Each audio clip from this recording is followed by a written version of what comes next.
Hello guys, welcome to my channel mister Naveen talkies. Raja Saab cinema already reviews వచ్చేసినాయి. చాలా మంది ఒక్కొక్కరు ఒక్కొక్క విధంగా చెప్పారు సినిమా గురించి.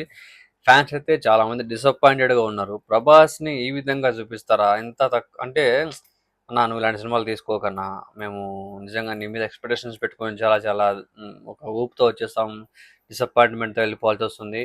నువ్వు మొహమాట పడి ఇట్లాంటి సినిమాలు తీసుకోకన్నా, మొహమాట పడి అందరికీ ఓకే చెప్పకన్నా, ఇలాంటి స్టోరీస్ తీసుకుని చేయకన్నా అని చెప్పి ఇదే సినిమా ఇంకొంచెం చిన్న హీరోకి పడి ఉంటే మాత్రం సూపర్ డూపర్ హిట్ అయినది, బ్లాక్ బస్టర్ అయినది ఖచ్చితంగా. ఈ స్టోరీ అలాంటిది, స్టోరీ పాయింట్ అలాంటిది, తీసుకున్న ఆ లైన్ అలాంటిది, మనకు చూపించిన విధానంలో తేడా కొట్టింది అంతే, అంతకంటే లేదు.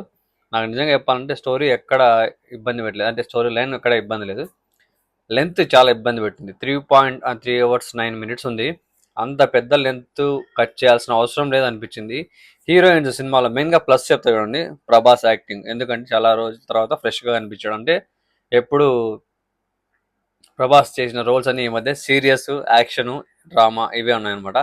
బట్ బట్ మనకు మళ్ళీ వింటేజ్ ప్రభాస్ ఒక సీన్, ఆ లుక్స్ వచ్చాయన్నమాట. లుక్స్ వైజ్ కావచ్చు, ఆ డైలాగ్స్, ఆ సీన్స్ కావచ్చు, డిజైన్ చేసిన క్యారెక్టర్ డిజైన్ చేసిన విధానం కావచ్చు, డార్లింగ్, మనము బుజ్జిగాడు, సమ్ మూవీస్లో మనం అప్పట్లో చూసిన ప్రభాస్ అంటే ఈ సినిమాలో చూస్తాం అనమాట. ఈ మధ్య కంప్లీట్గా మాస్లో ఉన్నాడు కదా, కంప్లీట్ మాస్ యాక్షన్లో అక్కడి నుంచి బయటకు వచ్చి ఫ్రెష్గా కనిపించాడు. సినిమాను సింగిల్ హ్యాండెడ్గా మోసింది మాత్రం ప్రభాసే. ఆయన మీద అంది. కామెడియన్స్ ఉన్నారు కానీ కామెడియన్స్ మీద ఎక్కువ ఫోకస్ లేదు నిజంగా. వాళ్ళు ఉన్నారు అంతే, వాళ్ళతో ఎక్కువ పని అయితే లేదు సినిమాలో. వాళ్ళతో చేసేంత కామెడీ సీన్స్ అయితే పెద్దగా లేవు. ఏదో ఉన్నాయంటే ఉన్నాయి, ఉన్నారంటే ఉన్నారు వాళ్ళు అంతే, అంతకంటే ఏమనిపించలేదు. మొత్తం ప్రభాస్ చుట్టూ ఎదుగుతుంటుంది స్టోరీ అంతా. హీరోయిన్స్ ముగ్గురు ఉన్నారు. హీరోయిన్స్ ముగ్గురు కూడా చాలా చాలా గ్లామర్ యాడ్ చేశారు అంతే సినిమాలో. వాళ్ళ క్యారెక్టర్స్ ఏం లేవు, ఊరికి ఏదో పెట్టాలి రావాలి గ్లామర్ కోసం. ఈ సాంగ్స్ ఉన్నాయే నిజంగా సినిమాకి పెద్ద దరిద్రం. బాగుంది సినిమా అంటే బాగుందని కాదు, ఒక ఫ్లోలో వెళ్తున్నప్పుడు ఈ సాంగ్ వచ్చి ఏదో మధ్యలో మళ్ళీ సాంగ్ వచ్చి ఇట్లా ప్లే చేయడము. నాకు అంటే పక్క కమర్షియల్ సినిమా, ప్రభాస్ని ఒక లవర్ బాయ్ లుక్ చూస్తున్నాము, ఇవన్నీ బాగానే ఉన్నాయి. సాంగ్స్ అపార్ట్ యాక్చువల్గా ఈ సినిమాలో సాంగ్స్ కొన్ని సిచ్యువేషన్స్లో పెట్టుకుని ఉండాల్సింది అనిపించింది. సాంగ్స్ నార్మల్గా ఉండడం వేలు కమర్షియల్ సినిమాలో, ఇక్కడ ఉండడం వేరు అనిపించింది. సెకండ్ హాఫ్ చాలా ఇంపార్టెంట్ సినిమాకి. ఆ సెకండ్ హాఫ్లోనే మొత్తం సినిమా స్టోరీ ఉంటుంది. ఫస్ట్ హాఫ్ చాలా బోర్ కొట్టేసింది అని చెప్పాలి. అంటే బోర్ కొట్టడం అంటే ఒక వర్క్ బాగుంటుంది, ఇంట్రడక్షన్స్, తర్వాత అది ఇది ఎమోషన్స్. మెయిన్గా చెప్పాలంటే ప్రభాస్ వాళ్ళ బామ్మకి ఆయనకి ఇద్దరికి మధ్యలో ఉన్న ఒక ఎమోషనల్ బాండింగ్ మాత్రం నిజంగా వాళ్ళ నా నానమ్మ నానమ్మ వాళ్ళిద్దరికి ఉన్న బాండింగ్ మాత్రం నిజంగా చాలా బాగా వర్కౌట్ అయింది. ఆ ఎమోషన్ బాగా అనిపించింది.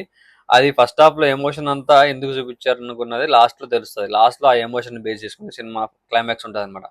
ఆ ఎమోషన్తోనే సినిమా క్లైమాక్స్ ఎండ్ అవుతుంది. ఆ లాస్ట్ 30 minutes ఉంటుంది సినిమాకి ప్లస్. అది లేకపోయింటే సినిమా ఇంకా చూడడం వేస్ట్ నిజంగా చెప్పాలంటే. ఇంకోటి, అందరూ ఎక్స్పెక్ట్ చేసి వెళ్ళే సీన్ అదే సాబ్లో, నేను ఆల్రెడీ ఇది ముందే చెప్పాను సినిమా రిలీజ్ కాకముందే. ఆ సిగరెట్ పట్టుకొని చుట్టా పెట్టుకొని ముసలోడు గట్టెప్పుడు ఉంటాడు, ఏందిరా మీ గోలా అంటాడు షా ప్రభాస్ క్యారెక్టర్కి వచ్చి కూర్చొని ఇట్లా. సో ఆ సీన్ సినిమాలో లేదు. అది నెక్స్ట్ సంక్రాంతికి యాడ్ చేస్తారు. సో మళ్ళీ రిపీటెడ్ చూడాలి, ఇది ఒక టాక్టిక్ అనమాట.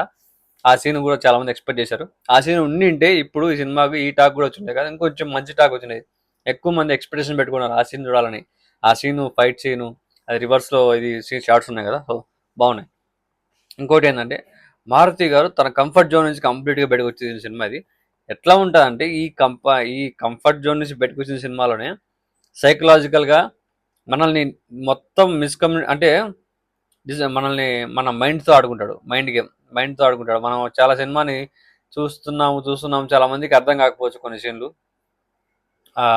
సినిమా అర్థం చేసుకునే లోపల సినిమా అయిపోతుంది అనుకోండి, అది వేరే విషయం. సినిమా ఒక ఫ్లోలో వెళ్తూ ఉంటుంది, సడన్గా సాంగ్ వస్తుంది. అదే సింక్ లేదు, ఎడిటింగ్ ఎడిటింగ్ లేదు, లేకపోతే స్టోరీని అలా ఉందో ఎలా తీసుకున్నారో తెలియదు కానీ చాలా వరకు సింక్ పోయినాయి. అంటే కంటిన్యూటీ లేనట్టు అనిపించింది చాలా చోట్ల.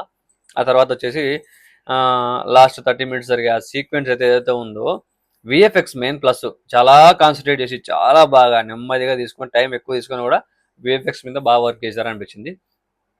ఓవరాల్గా స్టోరీ బాగుంది, లైన్ బాగుంది, ప్రభాస్ యాక్టింగ్ బాగుంది. చాలా రోజుల తర్వాత కామెడీ అండ్ లవర్ బాయ్ లుక్లో చూసామన్నమాట. కొంచెం రొమాంటిక్గా చూసాము సినిమాలో ప్రభాస్ని. చాలా చాలా బాగుంది మొత్తం. ఇవన్నీ బాగున్నాయి, ఫ్యాన్స్కి ఇవన్నీ ఫుల్ మీల్సే. కానీ ప్రభాస్ని ఎలా చూడడానికి ఇష్టపడతారంటే ఒక mass fight sequence, action sequence అంతా కమాండింగ్ ప్రభాస్ని. ఇట్లా జోకులు కమెడీ. యాక్చువల్గా ఆ ప్రభాస్ ఓల్డ్ ప్రభాస్ అయిపోయినాడు, అక్కడి నుంచి బయటకు వచ్చేసినాడు. ఇప్పుడు అందరూ మాస్కి అలవాటు పడిపోయారు, యాక్షన్ ఫిల్మ్స్కి అలవాటు పడినారు. ప్రభాస్ అంటే అవే గుర్తొస్తాయి కాబట్టి దీనిలో చూడలేకపోయారు. మెయిన్గా అదొక కారణం. సినిమా లెంత్ ఎక్కువ అయిపోవడం. 2 hours 40 minutes లోపల 2 hours 30 minutes దగ్గర ఉన్నట్టు మాత్రం సినిమా కొంచెం టాక్ కూడా మంచి పాజిటివ్ వచ్చింది. అది మాత్రం పక్క. ఎందుకంటే అనవసరం నుంచి చాలా ఉన్నాయి. అది ల్యాగ్ చేసి డ్రాగ్ చేసి సినిమాని ఎండ్ వరకు తీసుకొచ్చిన అనిపించింది. Sanjay Dutt character main pillar సినిమాకి. ఈ క్యారెక్టర్ లేకపోతే సినిమా లేదు. నిజంగా సినిమా టాపిక్ మనకు ఇప్పుడే ట్రైలర్ చూసినట్టే అర్థం అయ్యి ఉంటే, నేను స్పాయిల్ చేయను, ట్రైలర్ చూసింది మీకు అర్థం అయింటే మాత్రం ఖచ్చితంగా ఇది మైండ్కి సంబంధించిన సినిమా. కొన్ని చాలా సీన్లు ఆయన ఏం చేస్తాడు, ఆ డైలాగ్ సినిమా దాంతో మీకు ట్రైలర్ బాగా చూసినట్టే ట్రైలర్ అర్థమైపోతుంది. హిప్నాటిజం అంతే. హిప్నాటిజం మీద జరిగే సినిమా ఇది. చాలా చాలా ఆ లాస్ట్ క్లైమాక్స్ ఏదైతే ఉందో అది జరిగేటప్పుడు అనిపిస్తుంది నువ్వు క్లారిటీగా ఆలోచించడానికి టైం ఉండదు, అంత బాగుంటుంది అనమాట. చాలా మంది థింక్ చేయలేరు. కొంచెం కాన్సన్ట్రేట్ చేసి సినిమా చూసే వాళ్ళు అయితే మాత్రం ఖచ్చితంగా లాజికల్గా సినిమా చూసే వాళ్ళకి కొంచెం అర్థమవుతుంది. చాలా చాలా బాగా అనిపించింది నాకైతే ఈ సీన్ మాత్రం. అండ్ ప్రభాస్ క్యారెక్టర్ ఎస్టాబ్లిష్ చేసుకుంటూ, హీరోయిన్ క్యారెక్టర్ ఎస్టాబ్లిష్ చేసుకుంటూ, ఆ సాంగ్స్ పెట్టుకుంటూ, కమెడియన్స్ని పెట్టుకుంటూ, వీళ్ళందరినీ పెట్టుకుంటూ చాలా వరకు డ్రాగ్ అయిపోయింది. అది కాకుండా ఉండింటే సినిమా మాత్రం వేరే లెవెల్. కానీ బాగుంది ఇప్పుడు వరకు అయితే. మరి సూపర్ హిట్ అని కాదు, okay. Prabhas comfort zone, Prabhas main అలాంటి జోన్ నుంచి, ఇప్పుడున్న మాస్ జోన్ నుంచి బయటకు వచ్చి ఇలాంటి సినిమా చేయడం గొప్ప విషయము. మారుతి గారు ఆయన కంఫర్ట్ జోన్ నుంచి బయటకు వచ్చి చేయడం కూడా మామూలు విషయం కాదు. సో ఇవే ఈ రెండు ఇంపార్టెంట్ విషయాలు ఈ సినిమాకి సంబంధించి. సో ముగ్గురు క్యారెక్టర్స్ హీరోయిన్స్ అయితే మాత్రం ఏముండదు, నార్మల్గా చాలా క్యాజువల్గా ఏదో గ్లామర్ కోసం యాడ్ చేశారు అంతే, అంతకట్లేదు. ఇంకొంచెం ఎక్కువ ఉంటే బాగుండి అనిపించింది. ఎక్కువ ఎందుకు అంటే క్యారెక్టర్ బేస్ ఉంటే తప్ప, లేకపోతే అవసరం లేదన్నమాట ఇక్కడ. సో రాజాసా లాస్ట్ వరకు చూడండి, ఎండ్ అయిపోయిన తర్వాత కూడా బయటికి రాకండి, ఒక ట్విస్ట్ ఉంటుంది. అది చూసిన అది ఏంటనేది చూసిన వాళ్ళు చూసి ఉంటే మాత్రం కింద కామెంట్లు అయిపోయింది. సో 2 కూడా ఉంది. ఆ 2కి క్లూ ఏంటనేది లాస్ట్లో తెలుస్తుంది, చూడండి. చాలా బాగుంటుంది, నాకైతే బాగా అనిపించింది. సో ఇది అనమాట మీ సినిమా ఓవరాల్గా అయితే ఓకే. నాకైతే రేటింగ్ ఇవ్వలేను కానీ నాకైతే సినిమా ఓకే ఓకే అంతే. తోపు అని చెప్పాను, కొంచెం డ్రాగ్ అంతే, అంతకన్నా లేదు. సో మీరు కనుక సినిమా చూసినట్లయితే ఏమనిపిస్తుంది అంటే కింద కామెంట్ అయిపోయింది. అలాగే నా ఛానల్ని సబ్స్క్రైబ్ చేసుకొని వీడియోస్ లైక్ చేయండి, షేర్ చేయండి, కామెంట్ కూడా చేయండి. అవి